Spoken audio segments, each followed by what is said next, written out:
I've shown it to her.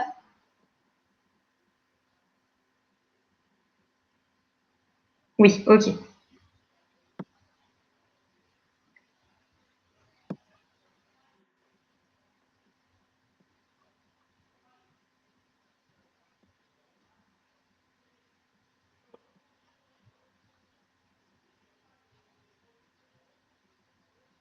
Ok, alors je réfléchissais à un truc, hein. C'est pour ça qu'il y avait plus de son. Qu'est-ce que vous en pensez? Est-ce qu'on aura plutôt can, plutôt may? Quelle va être la différence entre les deux? Enfin, comment? Je sais qu'on n'a pas vu le cours pour l'instant, mais comme ça à l'instinct. Pourquoi vous avez eu l'instinct de mettre may pour certains? Pourquoi d'autres ont plutôt pensé à utiliser can? Célia? Moi, j'ai mis may parce que je me suis dit que ça exprimait une possibilité. Mais je sais pas, c'est ce qui m'est venu comme ça. D'accord. Alors, effectivement, un may exprime la possibilité, l'éventualité. Donc, oui, effectivement, mais can aussi. Can peut exprimer la possibilité. Jeanne, vous dites j'ai mis may aussi car je pense qu'il y a 50-50 niveau probabilité. Alors, effectivement, oui, là on est effectivement dans le 50-50. Hein, elle a pu ne pas lire la lettre. Sa sœur peut ne pas lui avoir montré. On ne sait pas, hein, c'est possible, mais c'est peut-être bien que oui, peut-être bien que non. Hein, donc c'est ce qu'on disait tout à l'heure. Effectivement. Maintenant, quelle serait la différence avec can? Est-ce qu'on pourrait utiliser can quand même et quelle serait la différence par rapport à may, à votre avis?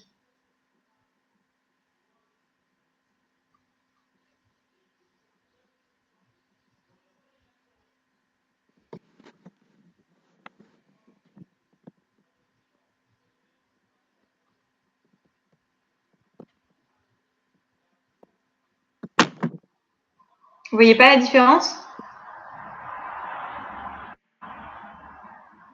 Reda.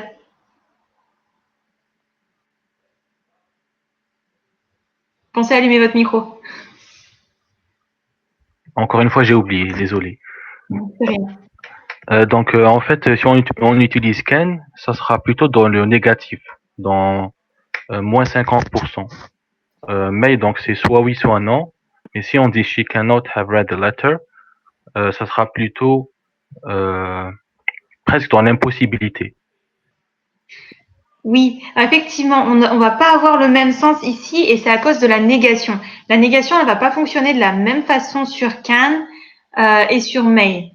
Alors, je regarde ce que vous avez noté. Possibilité, on le sait, mais là, on ne sait rien. Oui, effectivement. Là, on est plus dans le possible quand même, hein, mais effectivement, on ne sait pas. Oui, Maxime, vous avez raison. Can, on aura aussi. Alors là, ça fonctionne pas à cause de la négation principalement, mais effectivement, la différence principale entre can et may, ce qui va expliquer pourquoi may est non congruent et can est congruent, c'est qu'avec can, on se base davantage sur les circonstances, sur les possibilités matérielles, donc enfin, sur la situation matérielle qui fait que donc ce sera possible. Alors qu'avec may, on se base absolument pas sur la situation. C'est vraiment l'énonciateur qui dit que c'est possible. C'est son avis à lui, sans réfléchir du tout aux circonstances, etc. Donc c'est ça la différence principale entre can et may en modalité épistémique. On verra la semaine prochaine en CM ce qu'est la modalité épistémique. Hein, donc ne vous inquiétez pas. Je vais pas trop dans le détail là parce que sinon on va y passer toute la séance. Hein. Et puis ce serait du coup vous spoiler la suite du cours pour la semaine prochaine. Mais donc en modalité épistémique, c'est ça la différence principale entre may et can. Alors Clara dit may c'est pas la permission. Si, may peut s'utiliser aussi pour la permission, mais là c'est de la modalité radicale. Donc ça on va en parler aussi en CM la semaine prochaine. Donc oui, may peut s'utiliser pour la permission aussi. Alors maintenant, si je reviens à ma phrase, donc en fait, la différence entre may et can ici, c'est surtout, en fait, on ne pourra pas utiliser can à cause de la négation parce qu'effectivement, si on dit she can't ou she cannot have read the letter, ça ne va pas traduire elle a pu ne pas lire la lettre, mais elle n'a pas pu lire la lettre. Donc on aura ici à nouveau de l'impossibilité logique, donc la même chose que ce qu'on avait dans les deux phrases précédentes. Or, c'est pas le sens de la phrase française. Hein, donc, je répète, si on avait eu she can't have read the letter, ce serait pas, elle a pu ne pas lire la lettre, mais elle n'a pas pu lire la lettre. Donc, en fait, ici, avec can, la négation va porter sur le modal.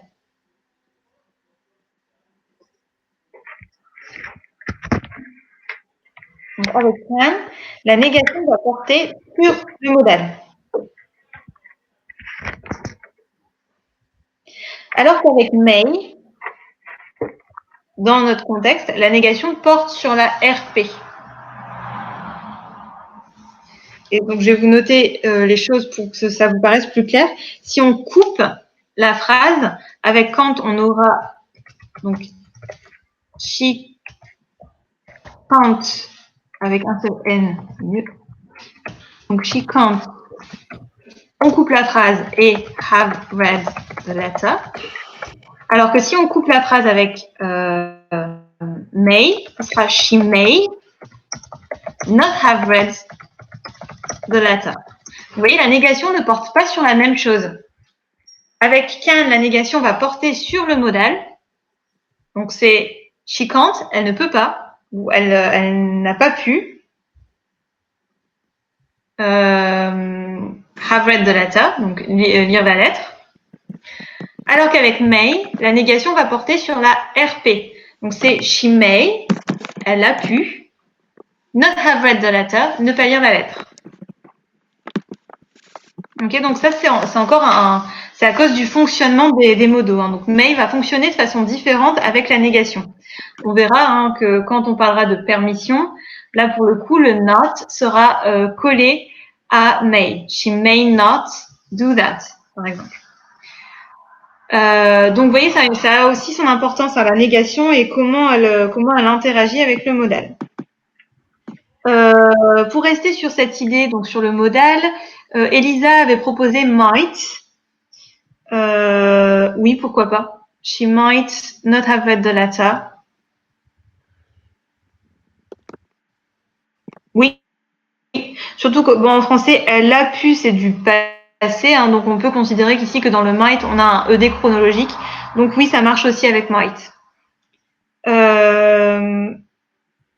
Voilà, donc je pense que je vous ai dit tout ce qu'il y avait à dire sur. Pas attention, il y a encore la fin de la phrase, hein, j'y viens, mais sur les deux premières phrases avec le may. Hein, donc, ce qu'il faut retenir ici, hein, donc c'est que ici, on a une possibilité logique. Dans ce cas-là, effectivement, on peut utiliser may le plus souvent ou éventuellement can, mais can s'utilisera en fait pour parler d'une possibilité matérielle. Donc, il faut qu'il y ait une justification matérielle dans les circonstances. Il pourrait être utilisé pour parler de possibilités logiques, principalement can. On pourra être utilisé pour parler de possibilités logiques, principalement dans les contextes interrogatifs ou négatifs. Néanmoins, la négation portera sur le modal et pas sur la RP.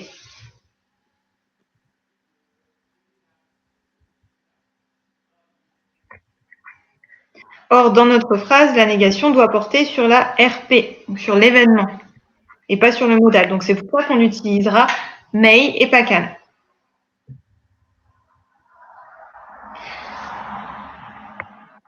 Alors, maintenant, si on passe pardon, à la suite de la phrase, donc vous aviez proposé tous les deux, Maxime et Célia, you are going to, je crois. Voilà, j'ai retrouvé les phrases. Oui, alors, première chose, comment va-t-on traduire le mais toi, tu vas lire, tu vas la lire. Comment on va traduire le mais toi?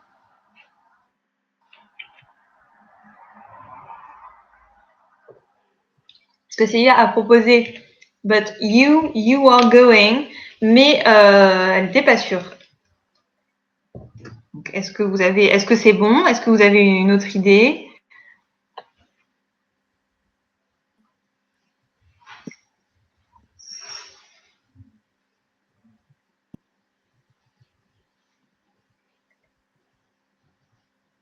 Vous êtes endormi?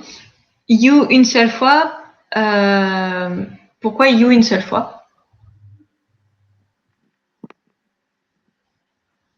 Ah là, vous me parlez du modal. Alors, on revient sur be going to ou un modal juste après. Là, c'est juste pour le mais toi, tu vas la lire. Comment on va, ou je sais plus c'est quoi la phrase française, mais si c'est ça, tu vas la lire. Comment on va traduire le toi, tu? Alors, on a les deux possibilités. Ici, Soukaina propose you une seule fois, Elisa propose but you. Et Célia, donc, avait proposé but you. Et Maxime avait proposé un seul you. Donc, on a vraiment les deux possibilités. Enfin, vous proposez les deux possibilités. Une seule est bonne, en fait. C'est possible de mettre une majuscule pour accentuer. Non, enfin, pas juste une majuscule. Éventuellement, à l'écrit, vous pouvez mettre le you tout en majuscule ou le souligner. Souvent, on souligne ou on met en italique à l'écrit. Effectivement, c'est un peu bizarre à l'oral, you, et à l'écrit aussi, en fait. C'est pas possible. En anglais, on ne répète jamais deux fois le sujet. Jamais. C'est pour ça aussi, et ça on l'a vu l'année dernière, si je me souviens bien, on ne dit pas... alors c'était la phrase, je crois que c'était je sais plus combien de livres, c'est beaucoup pour je sais plus quoi. Donc on va prendre des valeurs. Donc la phrase, donc en première année, premier semestre de première année, on avait vu 50 livres, c'est beaucoup pour une table, par exemple. Et on avait vu que ça ne se traduisait pas par 50 pounds, it's a lot for a table. On avait vu que on traduisait ça par 50 pounds is a lot for a table. Vous vous souvenez de ça? Et donc ça, c'était pour vous montrer qu'on n'utilise jamais deux sujets en anglais. Donc c'est pour ça qu'on ne pourra pas avoir but you are going to, mais juste but you are going to. Donc on n'aura qu'un seul you. Maintenant, comment on va faire pour avoir cette insistance sur le you, parce qu'il y a clairement un accent ici. En français, donc on le fait en répétant le sujet. En anglais, à l'oral, ça va s'entendre par l'accentuation. Ce sera but you are going to read it. Ou enfin, are going to, ou les autres formes que vous avez proposées, on va voir ce qui est le mieux. Et à l'écrit, donc on soulignera ou on mettra en italique éventuellement, si vraiment on veut montrer qu'on met en avant le you. Ok, mais surtout pas deux fois le you, ça c'est faux. Grammaticalement, en anglais, c'est pas possible. Alors maintenant, pour be going to, vous proposiez aussi, donc Maxime a proposé but you must read it. Ok. Raphaël propose but you will. C'est une obligation et elle va le faire. Attendez, je remonte. You will, ok. Et Maxime propose aussi shall. Alors, qu'est-ce qui va être le mieux ici? Mais toi, tu vas la lire, je te le demande. But you are going to read it. Ou alors, but you must read it. Ou, but you will read it. Ou, you shall read it. Qu'est-ce qui, d'après vous, va fonctionner le mieux? Alors, vous avez mis un petit peu des justifications à chaque fois. Hein, donc, on va discuter de vos justifications. On peut dire you must read it. Donc, quel est l'invariant de must? Enfin, pour vous, must, vous l'utilisez dans quel contexte?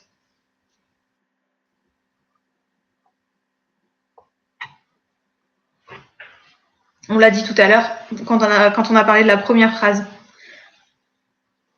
Forte probabilité ou contrainte, effectivement, c'est l'un ou l'autre. Hein. Soit on est dans l'épistémique, c'est la forte probabilité, ou alors on est dans le radical et c'est la contrainte, l'obligation. Ici, est-ce que ça marche d'utiliser un modal qui dénote l'obligation? Mais toi, tu vas la lire, je te le demande. Est-ce qu'on pourrait avoir must? Sachant maintenant que must dénote l'obligation. Alors, Elisa dit non. Pourquoi non?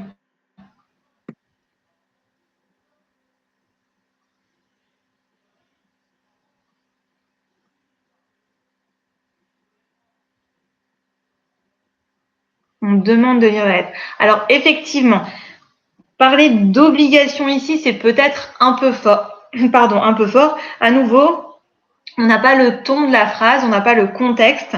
Donc, on ne sait pas si le ton est vraiment, comment on dit, autoritaire ou pas. Donc, si on avait un ton autoritaire, pourquoi pas? Must pourrait fonctionner. C'est peut-être pas la meilleure solution ici parce qu'effectivement, on a juste après, je te le demande. Donc, c'est un peu comme un s'il te plaît. Donc voilà, must, c'est pas forcément la meilleure solution. Est-ce que shall était possible? But you shall read it. Et je vous donne pas la suite pour qu'on réfléchisse à la suite après. Enfin, instinctivement comme ça. Oui, effectivement, shall, ça paraît très fort. On verra, alors déjà, on verra que shall, et vous le savez sans doute parce que vous le rencontrez peu, il s'utilise de moins en moins. En anglais, alors en anglais américain, il a quasiment disparu. En anglais, même en anglais britannique, on l'utilise de moins en moins, shall. Notamment, enfin, on l'utilisera encore avec la première personne du singulier dans les questions. On verra ça plus tard. Mais pour donner des ordres comme ça, en fait, ça fait très, comment dire, ça fait presque un ton soutenu. You shall do it. Shall étant non congruent, en fait, ça veut dire que tu vas le faire même si tu veux pas et que la situation fait que ça va être difficile pour toi de le faire, mais moi, je m'engage, je te dis que tu le feras, tu es obligé de le faire. Donc, en fait, c'est très, très, il y a une contrainte qui est très forte, qui est vraiment très, très subjective pour le coup. Donc, shall, c'est trop fort aussi. Donc, must, pour le coup, est mieux que shall. Si on devait choisir entre les deux, must est mieux. Shall, ça ne fonctionne pas. Alors, du coup, Maëlle repart sur you are going to. Donc, est-ce que be going to fonctionnait ou pas? À votre avis? Ah, et on a aussi will. Raphaël qui avait proposé un will. Donc, on va voir aussi ce que vous pensez de will.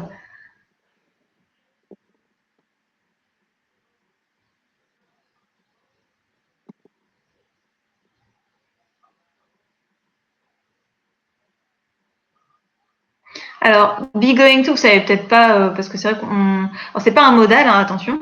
L'invariant de be going to, c'est juste, comment dire, c'est le futur. On peut le prédire parce qu'il y a des signes dans la situation présente qui font qu'on peut le prédire. Donc, c'est assez neutre, en fait. Alors, c'est pas être sur le point 2. Ça, c'est be about to, être sur le point 2. Donc, be going to, il n'y a pas. C'est vrai qu'on vous apprend souvent au collège, on vous dit que c'est le futur proche. Non, pas nécessairement. Alors, souvent, ça sera un futur proche parce que, je vous dis, si on peut utiliser be going to, on a du ing, hein, donc l'anaphore est présente. Donc, ça veut dire qu'on voit des signes qui nous permettent de prédire le futur. Donc, s'il y a des signes, souvent, ça veut dire que c'est un futur assez proche, mais pas forcément. Donc ça, c'est juste un effet de sens éventuel. Donc ici, en fait, on pouvait l'utiliser, hein, be going to, you are going to read it. Ici, on enlève un petit peu l'effet de sens de demande, voire d'ordre. Hein. Si on avait un ton autoritaire, be going to, c'était pas suffisamment fort. Mais ici, comme on n'a pas le ton, be going to, ça marchait. Hein, c'est juste un futur. Donc tu vas le lire. Et c'est prédictible parce qu'il y a des signes, je te le demande de le faire et je te tends la lettre, par exemple. Maintenant, will. You will read it. Et donc la suite, on verra si on utilise du be plus ing ou pas. But you will read it. Est-ce que ça marche?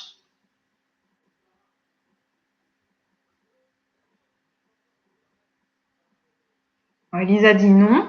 Pourquoi?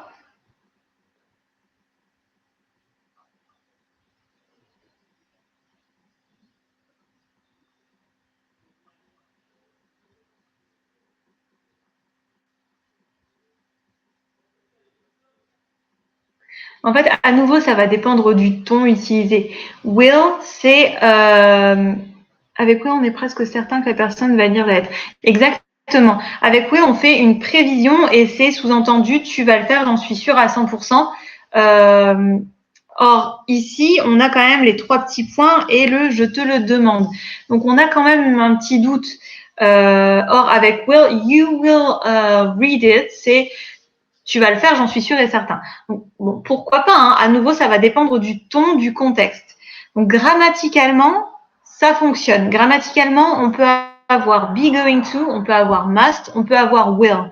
Après, voilà, les différents effets de sens, le contexte, l'intonation aussi de la phrase feront qu'on se décidera plus sur une des trois solutions. Comme je vous l'ai dit tout à l'heure, hein, on est hors contexte, là on a une phrase tirée de son contexte, donc on ne peut pas faire un choix sûr à 100%. Donc là, c'est votre justification qui va faire que votre choix fonctionne ou pas.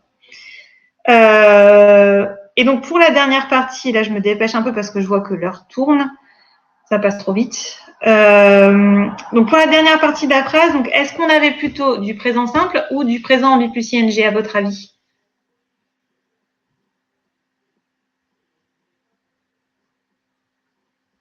Pourquoi B plus ing?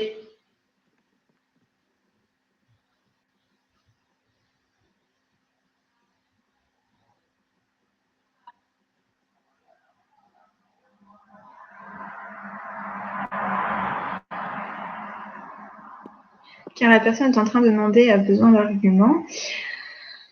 Non, ça va pas être B plus ing parce qu'elle est en train de demander, parce que par exemple, quand on a un énoncé performatif ou un commentaire, par exemple un commentaire de football, he passes the ball to Zidane and he shoots, c'est en train de se faire, je suis en train de parler, ils sont en train de le faire sur le moment, mais on utilise du présent simple dans ce genre de contexte. Donc c'est pas parce qu'il est en train de parler. Alors vous avez raison, ce sera B plus ing, mais la justification est différente. Essayez de vous souvenir, normalement vous l'avez vu hein, au S3, sinon essayez de vous souvenir de vos cours de S2 en L1, on en a parlé.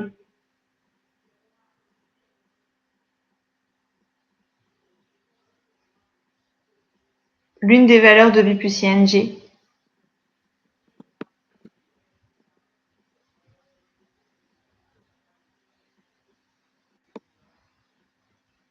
Non, c'est pas le futur proche. Ici, c'est l'emploi modal de B plus ing. Donc ici, ça, à nouveau, on est dans la modalité. Ça montre que l'énonciateur est impliqué et s'il dit « je te le demande », c'est en gros, voilà, tu vas le faire parce que je te le demande, parce que je le veux vraiment. Vous voyez, ça se rapproche de cet effet de sens de reproche qu'on avait vu dans certains contextes avec B plus ing. Donc c'est vraiment l'intervention de l'énonciateur dans la phrase qui est marquée par B plus ing. Donc on est sur de la contrainte. Oui, alors avec le je te le demande, c'est pour ça que must pouvait fonctionner. On pourrait penser qu'il est un peu fort, mais à nouveau ça va dépendre du ton, etc. Mais avec le ing, ça fonctionne, oui. Parce que on est effectivement dans une intervention d'énonciateur qui est très claire. Hein, c'est pas l'énonciateur, il n'est pas sur le retrait là, il est clairement impliqué dans tout ça. Et donc attention à la formulation avec le verbe ask. On va pas dire I'm asking it to you. On va pas dire non plus juste I'm asking you. Ça à l'oral ça passe, hein, mais à l'écrit non. I'm asking you to. Sous-entendu, I'm asking you to do it, to read the letter. Hein, donc on a besoin de la particule. À l'oral, en fait, le you il disparaîtra, le to il disparaîtra, mais c'est pas de l'anglais correct normalement. Hein, il faut le to. Donc je vous relis cette phrase là. Et alors je suis désolée, je me dépêche un peu parce que j'ai un autre cours juste après. Et je sais que c'est un cours qui va passer vite et j'ai plein de choses à faire en 2 heures avec les étudiants, donc c'est pour ça que je me dépêche. Donc la phrase, ça va donner She may not have read the letter. Donc read, ça s'écrit comme read, mais on est ici à la forme participe passé, donc ça se prononce read. Hein. Donc she may not have read the letter. Her sister may not have shown it to her. May not have shown it to her. J'ai pas bien placé la pause dans la phrase. But you are going to read it. Ou alors, éventuellement, deuxième possibilité qui fonctionne selon le contexte, hein, qui peut fonctionner quand même. But you must read it.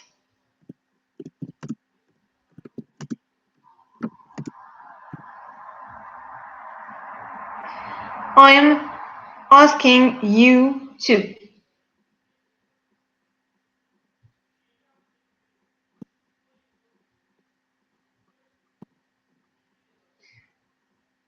Donc, voilà pour cette phrase. Alors, je vous refais pas toutes les explications de pourquoi may et pas can, pourquoi be going to fonctionnait bien, pourquoi must peut fonctionner, mais ça va dépendre de l'intonation, etc. Comme je vais vous envoyer le commentaire, au moins pour ce premier cours. Après, vous me direz, parce que finalement, je vous donne tout à l'oral, donc je ne sais pas si c'est vraiment utile que je vous envoie tout ça. Bon, là, je vais vous l'envoyer, au moins pour le premier cours. Et voilà, donc vous me direz si ça vous aide ou pas. Éventuellement, si c'est pas clair, on en reparle la semaine prochaine. On pourra revenir sur cette phrase-là si vous voulez.